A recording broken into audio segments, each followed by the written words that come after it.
travail à vous, Jasper. Et vous, les petits morveux, écoutez bien votre maître, et prenez-en conscience. Vous avez de la chance d'être ainsi généreusement éduqués aux frais de l'État.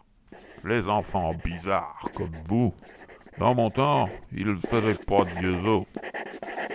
Écoute ce qu'on dit, celle-là. Ce n'est rien, monsieur le proviseur. Il faut la laisser. Elle est différente. Et ça a un cerveau ou ça sait faire que dessiner? Burke est très intelligente, au contraire, mais à sa manière.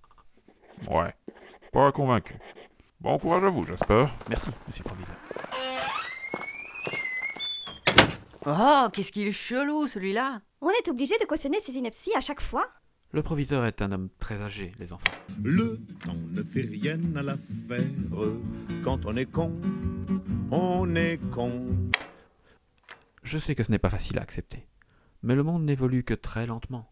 Le proviseur, c'est un peu comme s'il venait d'une autre époque. Ouais, celle des dinosaures! Ça se mange, un dinosaure? Oh, je sais pas, il faut que tu demandes au maître. Maître! Maître! On en a déjà parlé. Quand on est entre nous, vous ne devez pas m'appeler comme cela. Qu'est-ce qu'on va étudier aujourd'hui, monsieur Jasper? Nous allons continuer notre étude biblique là où nous l'avions laissé. La vie de Joseph, le patriarche Joseph. Vous vous souvenez du personnage? Oui, c'est le fils de Jacob, dans le texte de la Genèse. Le pauvre, il a été vendu comme esclave par ses frères. C'est bien cela. Et nous en étions arrivés au moment où ce personnage est enfermé en prison en Égypte. Nous allons poursuivre à partir de ce point-là. Et... Monsieur, il y a Angeline, elle a calé. Ah, zut. Déjà. Vas-y Angeline, c'est quoi le problème cette fois? Quelle période? Quelle dynastie? Et quelle année? Quel mois? À quelle heure ça s'est passé? C'est difficile d'être précis à ce point. C'est dans la période du Moyen Empire ou du Nouvel Empire? C'est tellement important pour toi. Tu sais, ça ne change rien au sens de cette histoire. Histoire, date, histoire, date, histoire, date, histoire, date, histoire. D'accord. On va en parler un peu. Tu as de la chance. Beaucoup de passages bibliques sont encore très discutés au niveau de datation. Mais pas celui-là, justement. L'immense majorité des analystes s'accordent sur le sujet. Ouais, enfin, ceux qui y croient. Il y en a aussi qui disent que c'est du baratin complet. Oui, bien sûr. Mais donc, ceux qui accordent crédit à ces histoires la positionnent quasiment tous durant la même période. Et ce n'est ni durant le Moyen Empire, ni durant le Nouvel Empire que s'est déroulée cette histoire-là, justement, mais dans la période d'un siècle qui est juste entre les deux, et qu'on appelle la seconde période intermédiaire. Celle des invasions Hyksos? Oui, Elliot, c'est bien cela. Ouais, donc ce sont pas les Égyptiens qui sont au pouvoir en Égypte à ce moment-là. Ce sont les Hyksos des envahisseurs étrangers. Venus d'Orient, oui. Les Hyksos ne sont pas, à proprement parler, un peuple, c'est un groupe d'ethnies d'origine très hétérogène. Ils se sont unis pour prendre l'Égypte tous ensemble. Et dans ce groupe, il y a des Amorites, des Hourites, des Cananéens et même des Crétois. Tous ces gens se sont jadis groupés autour d'un même tissu religieux et d'un commun objectif de conquête. Comment est-ce qu'ils ont pris l'Égypte, ces bâtards? Ils l'ont attaqué? Non, pas au début en tout cas. C'est un processus d'invasion par immigration volontaire qui a eu lieu à cette époque-là. Les Hyksos étaient militairement puissants, mais ils n'étaient pas assez nombreux pour tenir tête aux Égyptiens. Alors ils ont grandi le nombre de leurs alliés en faisant entrer en Égypte des dizaines d'autres groupes, leur concédant quelques privilèges en échange d'une alliance contre les Égyptiens. Mais ça ne colle pas. Dans la Bible, il est marqué que ce sont les Égyptiens au pouvoir. Pas vraiment, non. Il est marqué Pharaon, roi d'Égypte, mais il n'est pas marqué qu'il soit égyptien. Ce qui est très étrange, justement. Et les éléments du texte tentent à montrer que, au contraire, ce Pharaon n'a absolument rien d'égyptien. Ouais, sûr, c'est pas un Égyptien, celui-là. Yassine a raison. Dans ces phrases bibliques, le Pharaon est dissocié des Égyptiens, mis à part. C'est un ennemi, un homme qui les oppresse et les affame. Ce qui est contraire à toutes les traditions de toutes les autres périodes de l'histoire d'Égypte.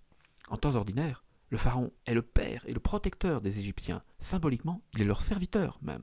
Donc, celui-là, ce n'est pas un pharaon égyptien. Non, c'est très probablement un roi étranger. Il est d'ailleurs clairement affirmé qu'il ne contrôle pas du tout l'Égypte au début. Il doit d'abord la conquérir. Nous ne sommes donc pas en présence d'un pharaon égyptien et d'un classique contexte intradynastique. Nous sommes dans le contexte d'une conquête par un roi étranger. Or, aux périodes historiques possibles pour cette histoire, l'Égypte ne connut cette situation qu'une seule fois, durant la période Hyksos. Voilà pourquoi les historiens sont unanimes au sujet de ce positionnement chronologique. Positionnement chronologique potentiel. Oui, évidemment. Rien n'est jamais certain. Ils vendaient de la nourriture à des affamés en échange de leur maison et leur liberté? Mais c'est une ordure, ce type!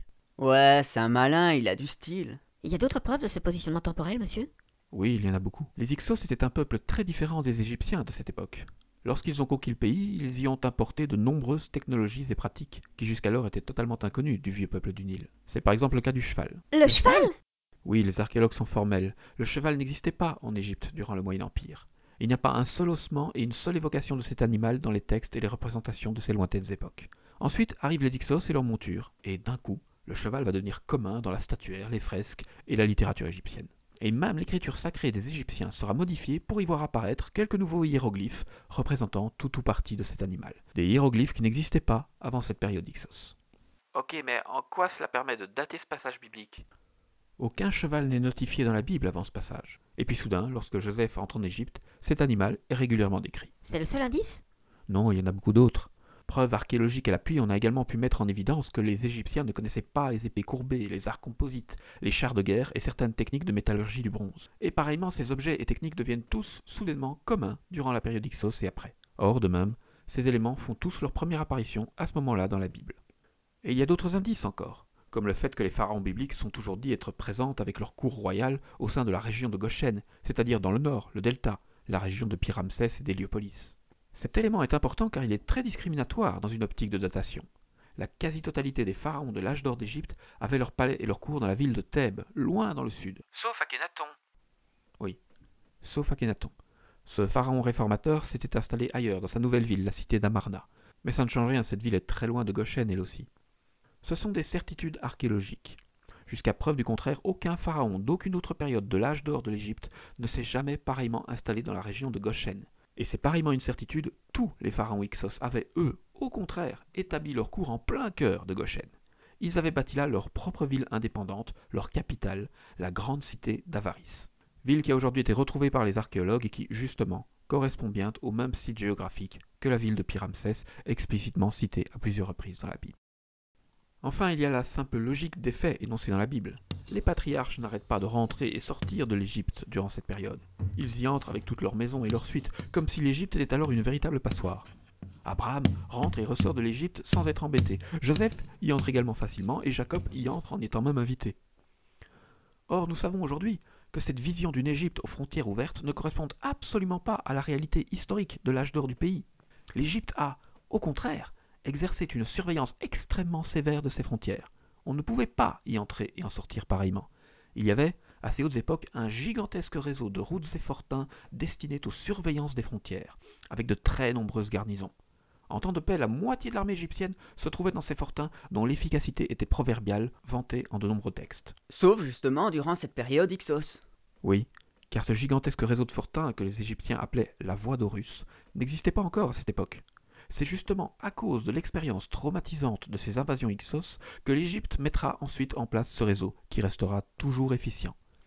Les histoires bibliques des patriarches ne peuvent donc se positionner qu'avant la mise en place de ce réseau de surveillance. Bah, ça prouve rien, ça veut juste dire que l'histoire biblique est très vieille. Ça prouve que toutes les hypothèses qui positionnent ces histoires après la création de ce réseau sont peu crédibles. D'accord, ça prouve que ça peut pas être après. Mais ça prouve pas que ça se passe pendant cette période Hyksos. Ça peut être soit pendant, soit avant. Oui, mais les périodes d'avant sont impossibles, car présence de chevaux, de chars, d'épées et d'arcs. Et les périodes d'après sont impossibles à cause de ce réseau et la protection des frontières. Donc la période Hyksos est la seule possible. Et un point pour Supermeuf. Bon, il faut qu'on avance. Revenons à Joseph, enfermé dans sa prison. L'un d'entre vous sait-il comment il va finalement en sortir? Oui, Elliot? En interprétant les rêves du pharaon. C'est bien cela. Vous connaissez probablement tous ces rêves-là, ils sont assez connus. Ce sont les fameux rêves des 7 vaches grasses et des 7 vaches maigres. Voyons d'abord la description de ces rêves. Dis-moi ton rêve, Pharaon. C'est le même chaque nuit. Je suis debout au bord du Nil. 7 vaches débordantes de santé paissent tranquillement sur la rive.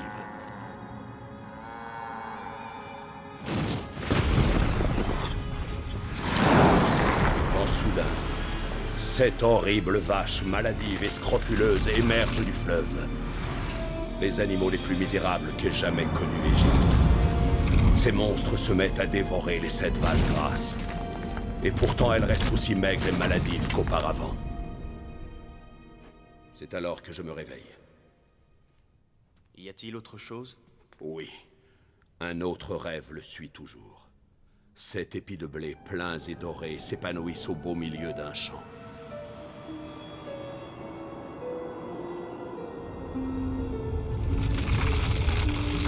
Soudain, 7 épis de blé durs et desséchés apparaissent dans ce même champ. Et dévorent les premiers. Il ne reste ensuite que quelques grains corrompus et immangeables.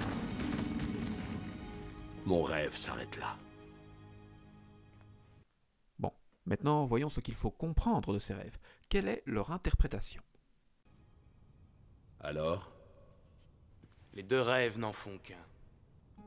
Les 7 vaches grasses et les 7 beaux épis représentent 7 années d'abondance. Les 7 vaches maigres et les 7 épis desséchés signifient que 7 années de famine les suivront et ravageront le pays. Égypte pourrait ne pas y survivre.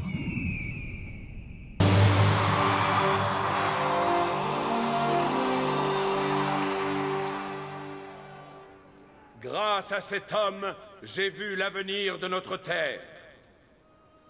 Et par ses actes et son intelligence, Égypte sera prospère. Je lui donne tout pouvoir sur la terre du Nil. Seul Pharaon sera plus grand que lui. C'est n'importe quoi. Il a raison, monsieur, elle est chelou, votre interprétation. Ce n'est pas mon interprétation, c'est celle que tout le monde a toujours exprimée. Ouais, et c'est quoi la source de ces informations-là? C'est la Bible elle-même. Elle donne le rêve et ensuite son interprétation. Que je sache, cette dernière n'a jamais été contestée. Et personne n'a jamais remis cela en cause et vérifié la cohérence du truc? Tu m'étonnes.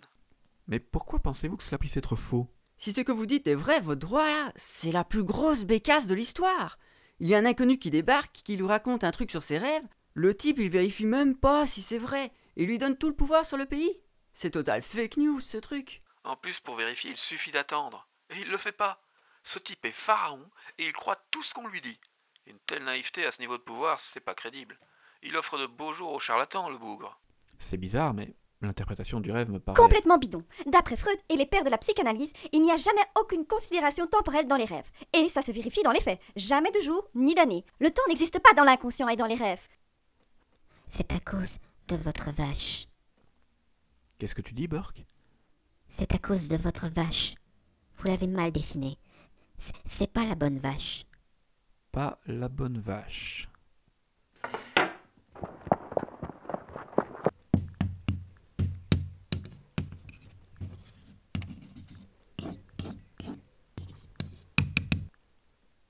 Ouais, c'est vrai que cette vache-là, elle est égyptienne au moins. Votre vache à vous, elle était trop européenne.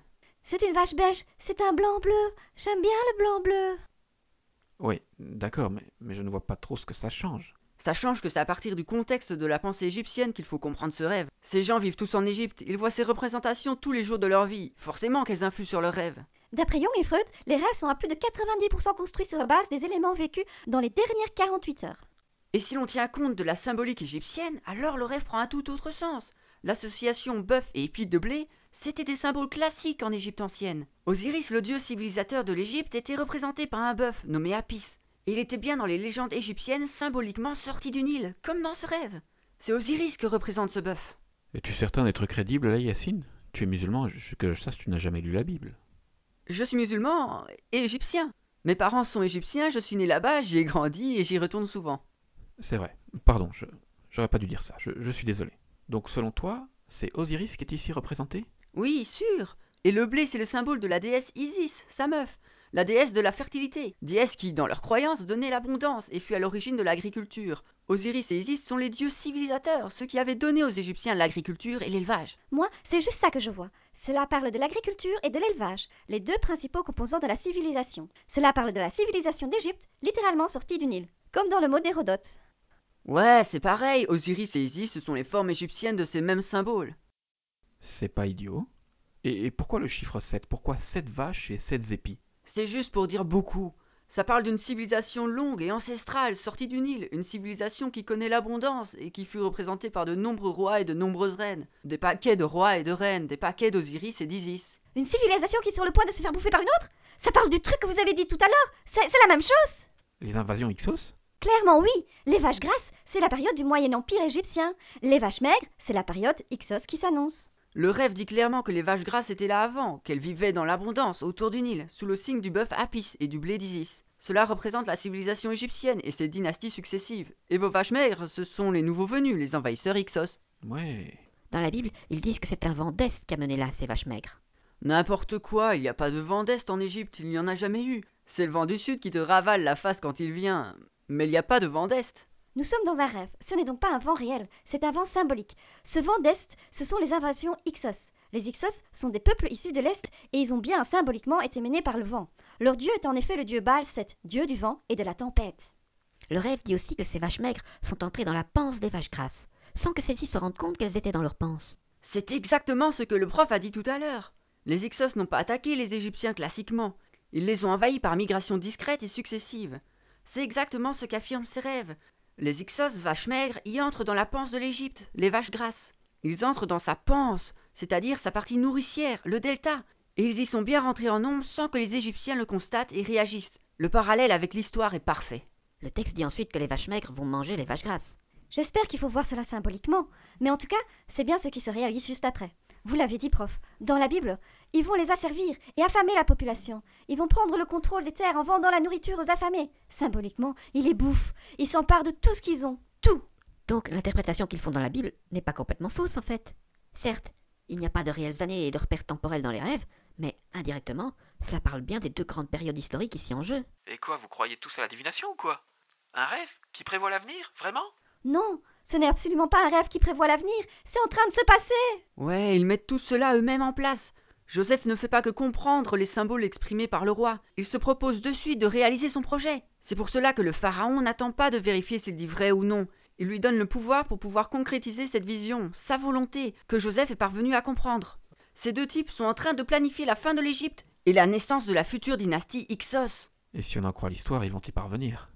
C'est un peu différent de ce qu'on m'a appris à l'école, mais ça colle pas mal du tout. Mais en fait, ça prouve que tout ce passage biblique est historique.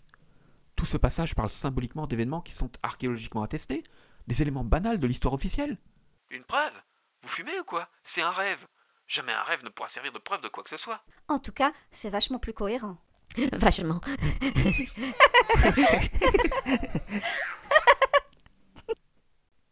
Non, il faut aller plus loin. Il y a peut-être une preuve. Car il y a un énorme recoupement entre Bible et histoire là. Que veux-tu dire, Elliot? Vous connaissez le nom des pharaons Hyksos? Salitis, Chessi, Yakebor, Apashnan, Apopi, Kamodi. Le troisième de ces pharaons Hyksos a un nom aux résonances très très bibliques tout de même, Yakebor. C'est l'exacte forme ancienne du nom moderne Jacob. L'un des pharaons Hyksos s'appelait Jacob. C'est vrai, oui, mais que crois-tu, ce pharaon aurait un rapport avec le Jacob biblique? Et comment? Jacob est bien atterri en Égypte avec toute sa maison à ce moment-là. Il est accueilli par le précédent pharaon qui lui donne de suite des terres dans le nord et du bétail dans la région d'Héliopolis. Joseph, son fils, est dit être aussi puissant que le pharaon.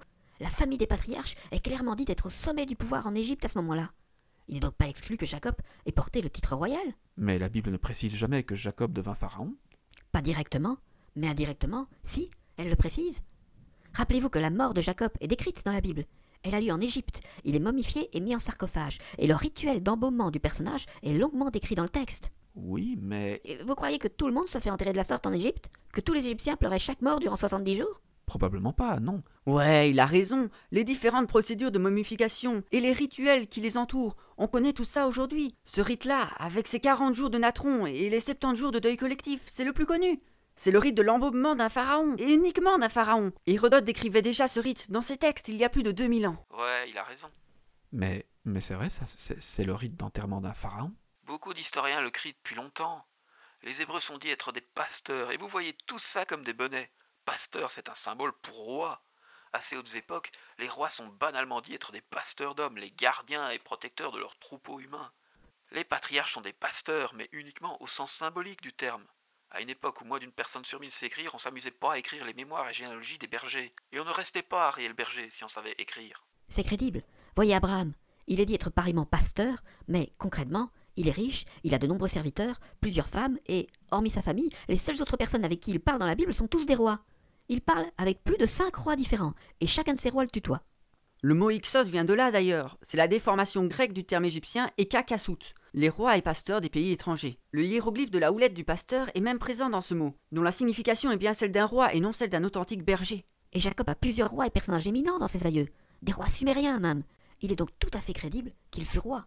À travers de la Bible, nous pouvons donc revivre en direct la fameuse union des Hyksos avec leurs alliés, exactement comme vous l'avez décrite. Les Hyksos sont trop peu nombreux et veulent conquérir le reste de l'Égypte. Ils ont besoin d'alliés. Ils vont faire entrer en Égypte les tribus étrangères, dont les Hébreux, et ils leur offrent titres et terres pour qu'ils s'installent et s'allient avec eux. Les terres données à Jacob sont un de ces dons d'alliance. Le titre donné à Joseph en est un autre, des dons qui sont ici rationnels et logiques, alors qu'ils sont absurdes en toute autre période. Et il est vrai qu'il y eut parfois plusieurs pharaons en même temps durant la période Hyksos. Plusieurs dynasties coexistaient.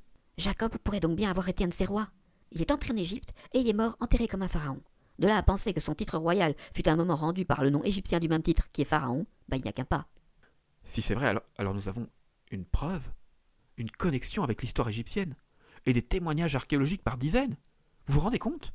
Si cela est vrai, alors un des plus anciens personnages de la Bible, un des patriarches, eh bien un personnage historique. Ça fait plus d'un siècle que l'on connaît ce pharaon Jacob. Et tout doux, c'est pas parce qu'ils ont le même nom que c'est la même personne, hein. Même période, même nom, mêmes actions, même titre, dans le même pays. Ça fait beaucoup quand même. Oui, sûr que c'est le même personnage. Et on peut presque rajouter à votre liste l'identité des années. Car dans la Bible, il est clairement dit que le pharaon pour lequel Joseph va travailler va finir par devenir maître de l'Égypte tout entière. Or, il n'y a qu'un seul des pharaons Hyksos qui est parvenu à prendre le contrôle de toute l'Égypte, le pharaon Apashnan. Or, ce pharaon Apashnan a régné entre 1620 et 1610 avant Jésus-Christ. Jacob ne peut donc être rentré en Égypte que sur la fin du règne de ce pharaon-là, soit vers l'an 1610 avant Jésus-Christ. Or, c'est bien dans ces années-là que l'on situe le pharaon nommé Jacob. On n'a pas les dates exactes de son règne, mais c'est bien dans cette très courte période de temps qu'on le situe.